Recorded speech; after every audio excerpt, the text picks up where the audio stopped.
Hey everyone, welcome to Neil Talks. My name's Neil, and it's time to talk Taskmaster Series 1. And what an awesome revisit this has been. You probably all know this is a rewatch for me, but it's been a totally different experience for me than when I first discovered this show by happenstance on YouTube years ago. And it's a richer experience for it. So I'm really, really enjoying it. I'm glad you guys are enjoying it too. And the response has been positive enough that I can say with some real certainty that I will be revisiting every series of Taskmaster that I haven't yet reacted to. So we will go all the way through to Series 8, and we'll also do Series 10. As you probably know, I watched all of them in a matter of a couple of weeks, 2+ years ago, when I stumbled across them, and a few short months later, I started the channel. So I suck at timing, but I'm going to have so much fun going back to all these early series. A heads up, I won't be doing them all back to back to back, because I also need to react to new series of Taskmaster. Series 15 is coming out any time now. I don't think a date's been announced yet. At least when I'm recording it, it hasn't. But it should be soon. And we'll be doing that live. Also, as soon as I am complete with this Series 1, I'm going to go into Series 1 of Taskmaster Australia. I also want to check out Series 1 of New Zealand. I want to check out another series or two of Norway. I don't know exactly how I'm going to stagger all of these different shows, but I will be working my way through all of them. So I know there's like a vocal subsection of you out there who are like urging me to watch Series 1 of New Zealand. I'm not avoiding it. I will get to it, I promise. I just can't do everything all at once. So a little bit of patience would be greatly appreciated, but do know that these are my plans. So there's a lot of Taskmaster in the pipeline for me to get through. We'll figure out the best way to tackle it all, but ultimately it's all fun. It's all a blast to watch and react to, and I'm having so much fun with it. So, with that being said, let's jump back into the very first series. Series 1, it's a short series, only 6 episodes. This is episode 5. The way it's been so far, there have been classic moments in every episode, so I won't be surprised at all if there's classic moments in this one too. I just don't know what those moments might be. So let's find out. This is episode 5, and it's called Little Denim Shorts.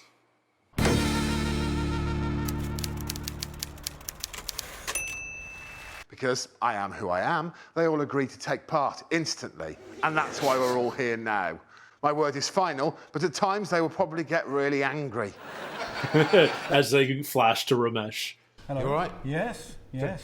Do you want to have some banter with the host? Yes, you look nice. He says you look a little bit like a security man. On with the show!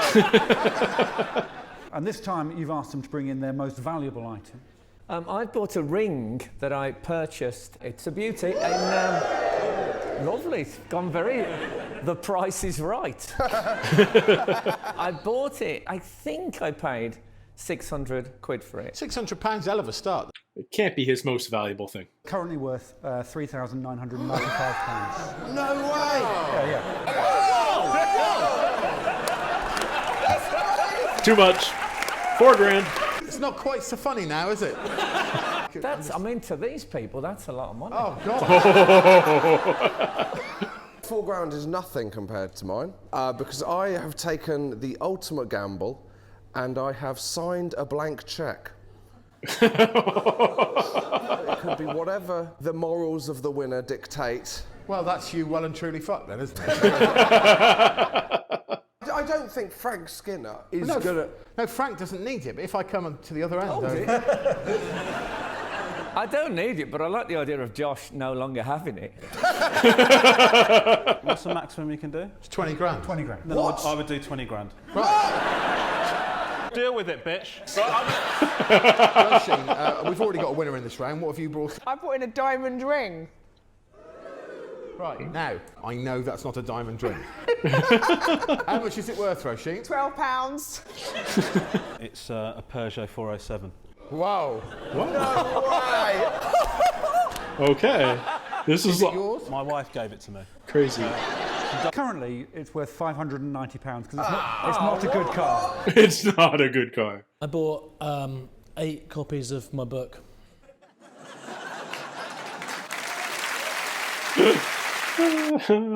Tim. £8.99, I think. Were they? Do you know? Yeah, they're currently on for £3.50 on Amazon. But these are signed, are they? I can sign them, yeah. £2.50. Signed my cheque! Ladies and gentlemen, the winner of that first round is Mr. Josh Widdicombe. That's not necessarily the round you want to win. I've heard the story about this blank check. We'll talk about it after the episode. Oh. I don't remember using the garage this early in the show. Exciting, isn't it? Meteorite. I don't remember this at all. Get this boulder as far from this place as possible. You have 1 hour. Awesome. Do you reckon I'll get that in a transit? Canberra Sands. 2 hours. Yeah, no, I can't. Sorry, can I not have it Canberra Sands actually? Loads of time. 48 minutes left. Okay, let's go inside. The thing is though, Total lack of urgency. How long will they be? 45 to 60 minutes. Oh, right. You've got 32 minutes left. She's not going to get it out of the damn garage. Oh dear, I've messed this up so bad. She got it off the property. In an hour, she moved the boulder 300 yards. Just shy of Shy of Canberra the target. Sands. I mean, Is there a wheelbarrow in the shed? Yeah. There we go. Good job, Frank. No. Come on, Romesh. Pack it better. The man with a van removal service in Chiswick. Okay, so it says contact Mo. I'm All right. trying to get Chiswick. a facsimile I'm going to have to do a little Google search and find out where that is. Man with a van. Are you Mo? Yes. You've got 10 minutes to get it as far away in that direction as possible. Godspeed, Mo! Okay. just the luck of the draw that you got a courier. I found a lot of couriers, Alex. You know I tried a lot. Well, you phoned one courier and then you phoned them back and then you... Calling her on her BS. I'm going to be honest with you, like, Mo was a nice guy, but he was a liar. Wheelbarrowed it for 50 minutes and then put it in a van for 10, and the other way around would have been a lot quicker. Well, yes, I know that. He showed up to pick up a boulder. Do you know what he in said to 50 me? minutes. It's When he turned up, incredible he said, turnaround. you never guess, some crazy shit he'd wanted me to go to Canberra Sands. Perhaps you're being unfair to Mo. Perhaps he's nailed this for you. I put it on a map exactly how far your boulder went, Romesh. You wheelbarrowed it for a mile in 50 minutes, which was quite impressive. That's impressive. Mo then, While on the phone to Mo, who then drove it for 2.4 Oh, miles. no. Unfortunately, Mo! No. do you understand why I can't deal with Mo? Mo is a prick. And you said, drive in that direction. This is my fault. You'd already Yeah. turned left, yeah. Just to be absolutely crystal clear, all of this is your fault. Frank got it 6.5 miles to Feltham, which is quite impressive. Well done, Frank. How many helium balloons would we need? Many. And I just need to order a cab as quickly as possible for an hour west down the M4. Oh, Tim. I get that you're doing entertainment value here, but this is Gather momentum pretty quickly. a terrible idea. Great.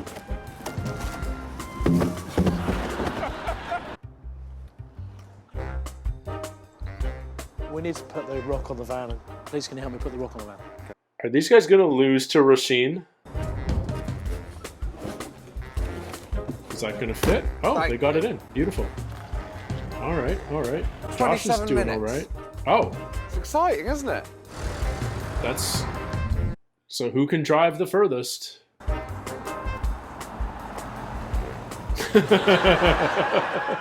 I have no idea how this turns out. Yeah, so once you put it on my van, it went 2.3 miles, which is just ahead of Romesh because of the problems with Mo. No, never at any point did you consider moving the boulder yourself? No, I hate to say it, but I think I'm probably what makes Britain great. It's in Windsor. Wow. I have no idea how far that is from Chiswick. Winner, very clearly, Mr. Josh Widdicombe. Tell me numbers. How far is it from Chiswick to Windsor? Josh is well in the kicking lead butt. at the moment. So there we go. Well, at least he's going to keep his check, except we know that's not going to happen. Grow the longest nail. You have 10 weeks. Oh, that's awesome. Your time starts now. Genuinely excellent news for me, because I have strangely long big toes. Oh. Would you like to have a look at that, Greg? Already from here, I'm disgusted. Wow. It's 2.1 centimetres long. Frank is 2.1 centimetres. So they're measuring it from the base. Nail. Oh, no. Oh, he did a toe. The worst thing you're ever going to see. Doing a big toe is smart, because it's a bigger nail. 2.8 centimetres. Yeah. I would have pushed my cuticle back before this episode was filmed, though. I bit mine. 1.8 centimetres. I would have thought she'd have had a natural advantage. I've decorated it. Oh, he did a toe, too. God, it's curled over. Why is it curled over? That is just the most horrifying thing I've ever seen. You can shut your mouth. 2.2 centimetres. Wow. I've got a note of exemption. What? The character he portrayed was a nervous man who would bite his nails anxiously. As such, he was unable to undertake the task. Thank you, Jennifer Tate. He's got a producer's note. Fabulous play, I was enthralled. He could have done his toenails. But you wore shoes throughout. Yes. So you could have grown a toenail. You have to have like a backstory to the character. And so I was biting them as... Without question, the winner of that is Josh Repulsive Feet Widdicombe. Yeah.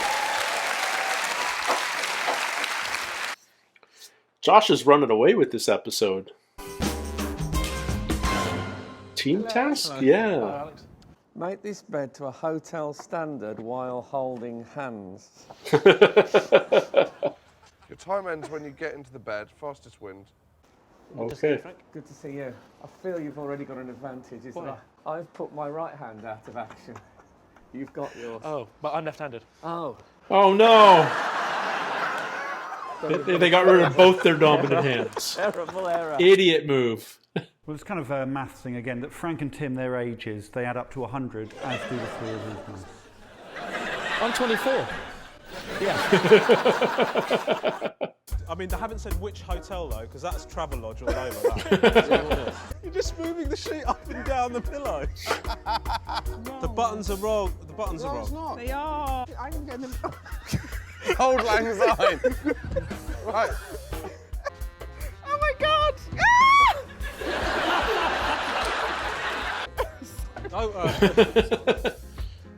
I've dreamed of this moment. That was really good going. I don't feel like there was any speed there. A massive disadvantage to these No. two. A huge Yeah. disadvantage. You have to keep moving people around in the middle. Yeah, but you had, for a start, you had 3 intelligent people to work on the task. Yeah. We had 1. Secondly, wingspan is an advantage. I saw an albatross make a bed like that in 34 seconds. Was there a dog there that we didn't notice? Did he just left a pillow under there? Wait. Is it in? I think it's in. Don't let go of my hand. I think we need to start bottoning. This is bottoning. Oh, there we got a language problem. You can use your thigh as a bottoning table. What was that phrase, Frank? You can use your thigh as a buttoning table. Buttoning table. I'm not sure if we've read the task properly. Oh, we lie in the bed. Get into it. We have to get into it. Got the clock. Good night, Tim. Good night, Frank. 2 points each for the winners, depending on who made it the fastest. They were both the high standards, as far as I'm concerned. Well, the children took 16 minutes and 3 seconds. Incredible. The grown-ups, 10 minutes and 57 seconds. Well, there you go, clear winners. All right. And this is 2 points or none? I feel like, yeah, they underscore the team tasks in this first series. Oh.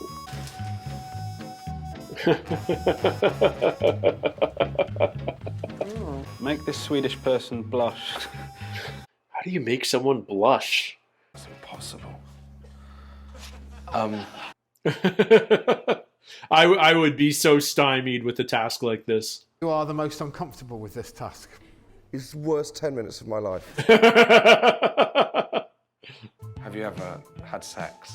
Yeah. How do you feel about the communal showers? No problem with that, no. No? Oh, poor Josh. Oh, I feel his discomfort. There's no celebrities you fancy? Not really. Claudia Winkleman? Don't know. Is this pre-Rachel Riley? Oh. That's not helped. Oh, no. And destroy the set. Josh is blushing. Do you fancy Claudia Winkleman? Let's not go into that. I mixed up Claudia Winkleman with, I'm blanking on her name now. Who was pre-Rachel Riley? Your ears are completely devoid of hair. Fred, I'm worried that I'm getting a bit of a pot belly. What do you think? Oh, Frank. Is there a reason you're not making eye contact with me? Not really, no. I couldn't make any contact. Now we're getting on, aren't we? We're really getting on. I was thinking Carol Vorderman. I mean, I'm either going to make him blush or I'm going to sleep with him. I don't know what it's going to be. You know what I'm talking about, though, don't you? Oh, it's kind of working. It's kind. Oh, Frank. I'm sorry. No, I can only apologise, but that was just for the task, you know. Yeah. But if you want to go for a drink or whatever, let me know. Can you say it in Swedish? This is my apartment. That I'm in lägenhet. I want you to say, I like... Oh, this is so anti-British. and to be fair, completely anti-me, too. But, oh. I like to parade around in my little denim shorts. There we are. There's the title. You ever been whipped? No. Smothered in chocolate? No. Licked? No. Kicked? No. Kissed? No. Look No.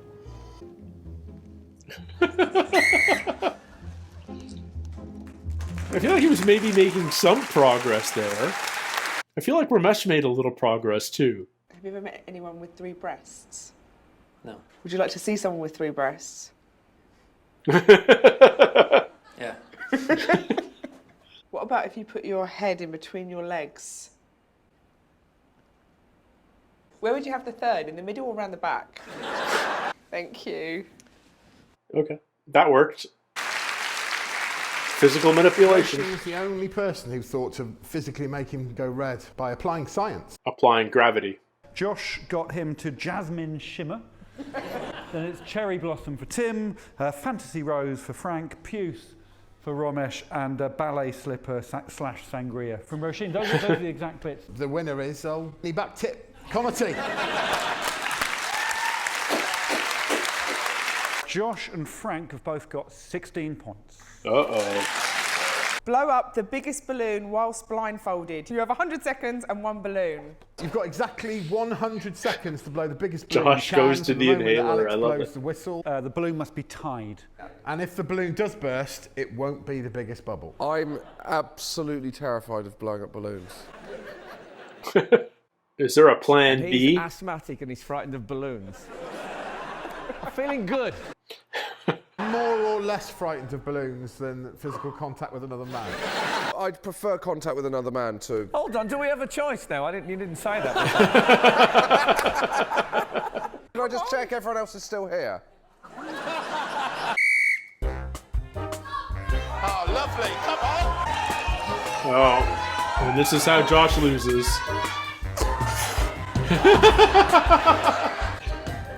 I'm terrified.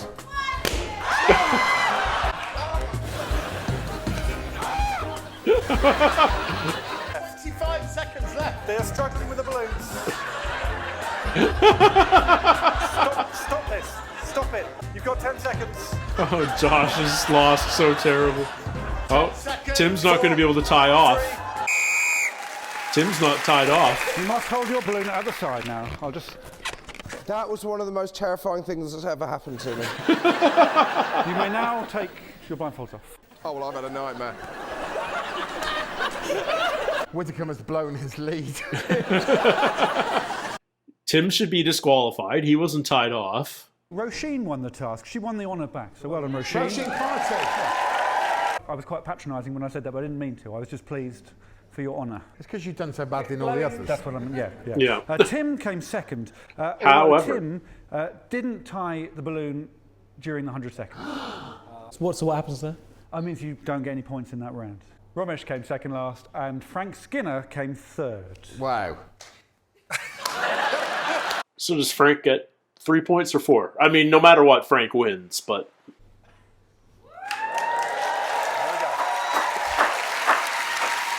Frank's taking Josh's blank check, and he saves his $4,000 ring. Frank Skinner. Is the car still registered in your name? Yeah. Maybe I'll do a hit and run on the way home. Good night. And well done, Mr. Frank Skinner. 19,000.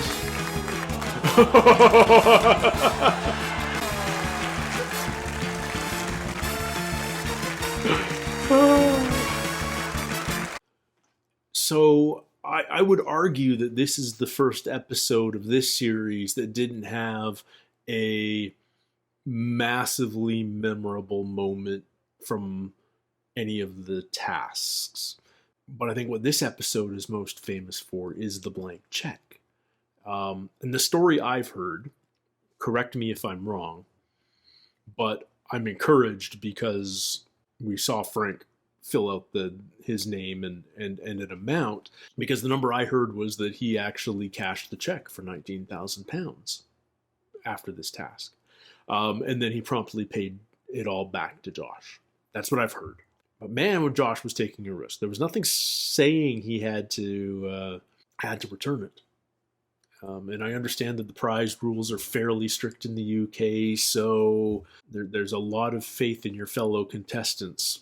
And it's probably good that Frank won, because my understanding is Frank's probably the wealthiest of the 5 contestants. He's had the longest career. He was the biggest name, the biggest get for this first series. I feel like Josh is really successful, but I'm not sure how successful he was 8 years ago. How much of his success has come since then, I don't know. I feel like if Tim Key got a blank check from Josh, he would have paid his rent for 6 months or longer, depending on how much you can get for 20 grand in London. There's something fun about these early prize tasks because they're such simple categories. The most beautiful thing, the most valuable thing, the most memorable thing, the most important thing. Simple concepts, and it all comes down to the judging. One of the drawbacks of having 14 plus series of this show is coming up with new prize task categories. The show still does a really good job, but they get a little bit weirder as time goes on. And I wonder whether you could... Part of me would like to see these early categories come back, just to see how new contestants would tackle them, especially with the hindsight of this first series. On the other hand, maybe it's better just to keep coming up with new ideas. There's certainly been some gem prize tasks, even in most recent series. The team tasks in this first series are interesting because we might only get these 2. We've only had 2 so far. There may be a third in the final episode, but it doesn't feel like they were necessarily done on the same day. One's done in this random city park at the gazebo, although it seems like when they filmed with the youngsters, they filmed it somewhere else, some parking lot or something. It might have been the same location, I don't know, but not in the gazebo the second time. But the first team task was, what was it? It was in the squash court. Get 11 points. So I don't even know if they were both filmed on the same day or not. They could have been, but it feels like one of the things that one of the patterns that the show has developed since these early series is there's a day out at a single location, and that single location will have a bunch of tasks at it, whether it's an old church or whether it's a wing of Gatwick under construction or whatever it may be. You're going to get a bunch of tasks in that one spot. And then you're also going to get more team tasks in the more recent series. And they feel like they're all being filmed on a single day too, and they're often out on location as well. So the show's definitely evolved. But I was wondering, when the show first started and we went a couple of episodes without any team tasks, whether they hadn't even come up with the team task concept yet. But obviously they have. They're toying with it. Yeah, it's fun to see, and I like one of the things I like about the team tasks, especially more recent series, is really getting into the team dynamics. It's so much fun when there's a really frustrating member on one team and the other teammates have to deal with them. I'm trying to think of what John Kearns with Dara O'Brien in the most recent series, for instance. Just really fun pairings that make for great conflict on TV. And conflict means drama, means entertainment. So that's lacking a little bit in these early episodes. They're being too nice with each other. No one's getting particularly frustrated with anybody else. And maybe that's because the tasks are a little bit too easy.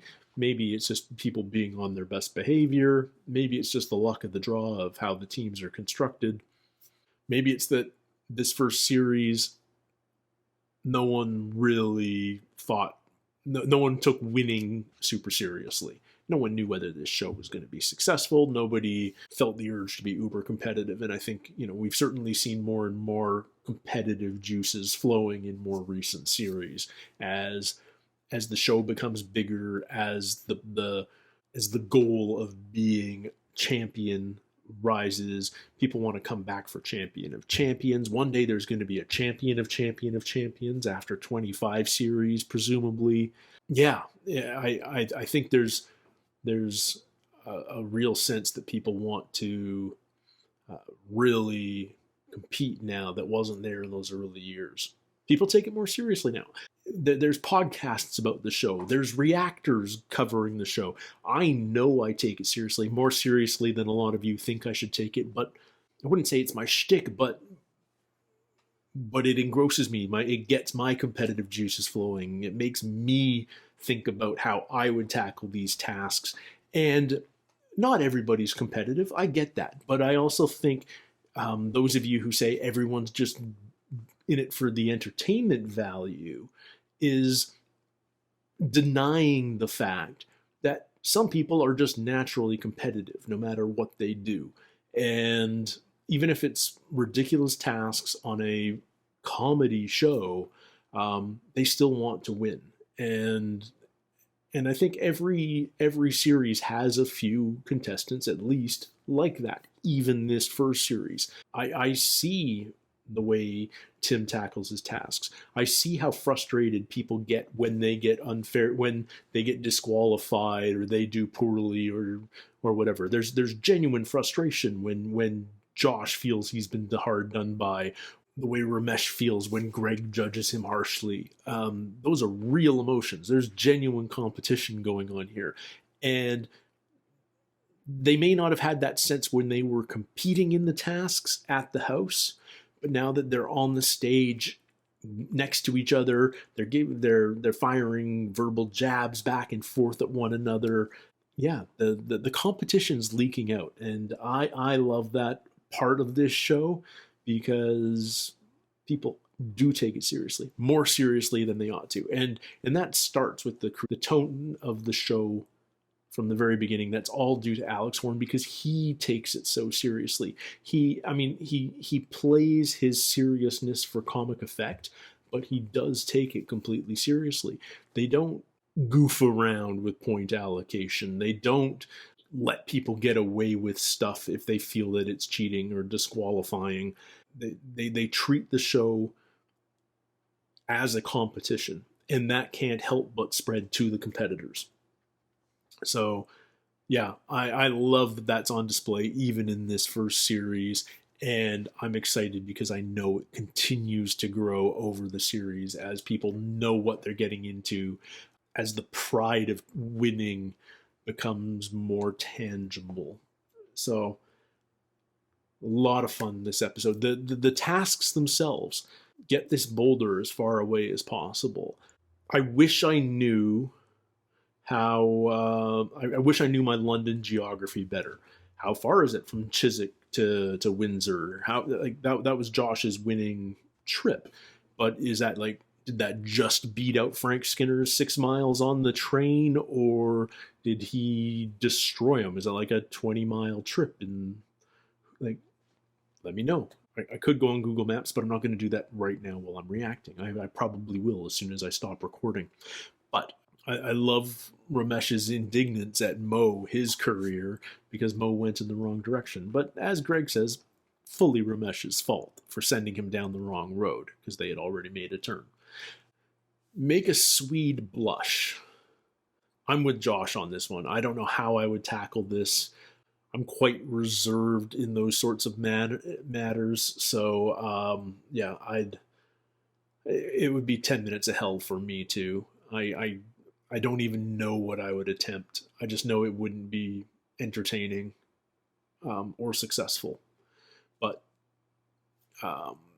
kudos to Roisin for figuring out that just tell the guy to bend over for a couple of minutes, get the blood flowing to his head. Like that's, don't try and trigger it emotionally. Don't try and trigger it verbally. Just tell the guy to bend over, and you can win. It's smart thinking on her part. She has a brain on her.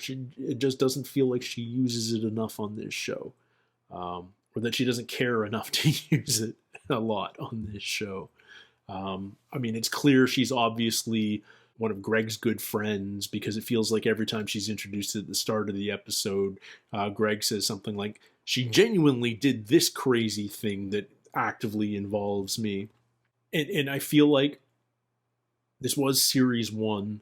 It was probably hard to put together a cast of competitors this first series because nobody knew what it was, and it sounded like a big commitment, and the potential for embarrassment was high. So it feels like Greg pulled his friend card with Roisin. It feels like Alex pulled his friend card with Tim Key, and they got really lucky with a big name like Frank Skinner getting on board.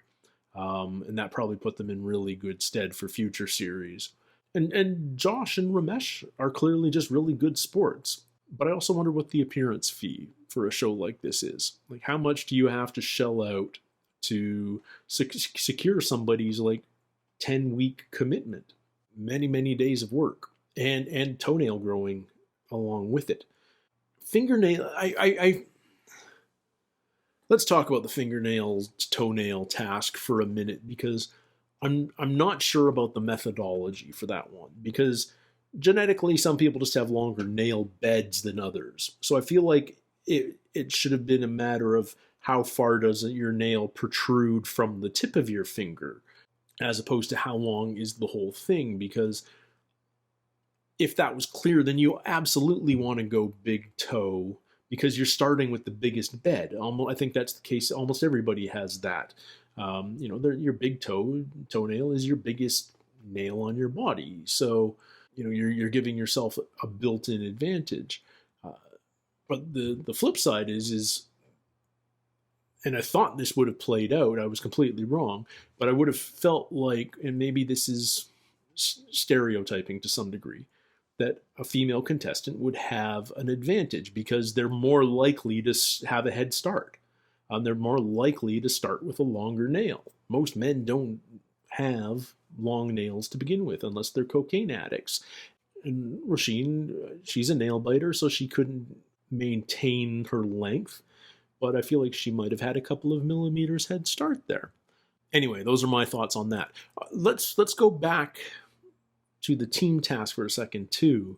One of the things that I missed the first time I watched, and is frustrating me a little this time, is that the team tasks are being scored differently than the individual tasks. The team tasks, it seems like the winning team gets 2 points each, and the losing team gets 0, except in the previous task, score 11 points, Greg gave the losing team, the elder statesman, a single point because they figured out how the 11 points were being awarded. So they got kind of a bonus point there, but it means only 3 points were awarded in the first task, and only 2 points were awarded in the second team task in this episode. And it just feels like that means the team tasks are being undervalued compared to everything else. So I'm not sure why they made that decision, but they did. And it makes a difference. And it's an all or nothing situation too. In future series, we know that, Greg has a lot more leeway in how he allocates points. So he might, allocate 4 for the winner and 2 for the loser, or 3 and 2, or, if it's a complete blowout, 5 and 0. But he has some say in how those points are distributed. And this feels like that segment is definitely discounted in the grand scheme of the competition. Just something to consider. It may not have changed anything in the final results, but we can revisit that idea when we get to the end of next episode. Yeah, make the bed. Everyone was pretty cooperative and in good spirits there. Not as frustrating as it could have been, I suppose. It's not that I like more mean-spirited tasks, but I like tasks that probably put people on edge more in the team task situation. But it's still early. It's still early days. They're still figuring out what works well and what works better on a show like this. A final task, blow up the balloon as big as you can while blindfolded. I love that Josh is afraid of balloons. Clearly it's a phobia of his, but he still did it. So Roisin, take note with the horse task. I know some of you are saying I'm coming down kind of harsh on Roisin for not painting a horse while on a horse. But yeah, I don't know. That one still confuses me because it feels like the producers had a plan B in mind, which means they considered whether somebody may have a phobia. They may not have known that Roisin had one, but they considered, well, what do we do if someone refuses to get on a horse? They considered that, and they had the mechanical horse on standby. But then taking plan B disqualified you. Roisin was disqualified because, or she at least got knocked down to last for taking that other option. I don't know. It's weird. Like, what if the producers had said, well, either you get on the horse or you're disqualified? Would she have gotten over her phobia and done it?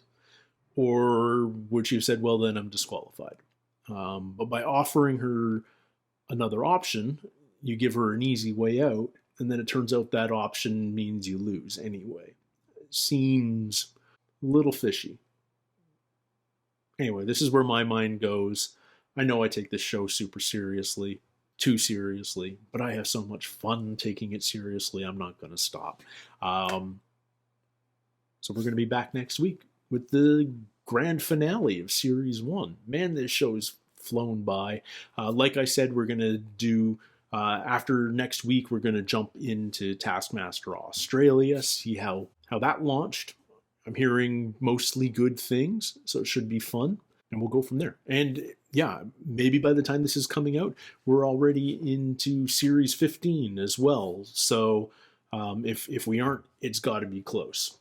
But in any case, I'm excited to see that as well. So until next week, everybody, take care, stay healthy. We'll see you soon. Cheers.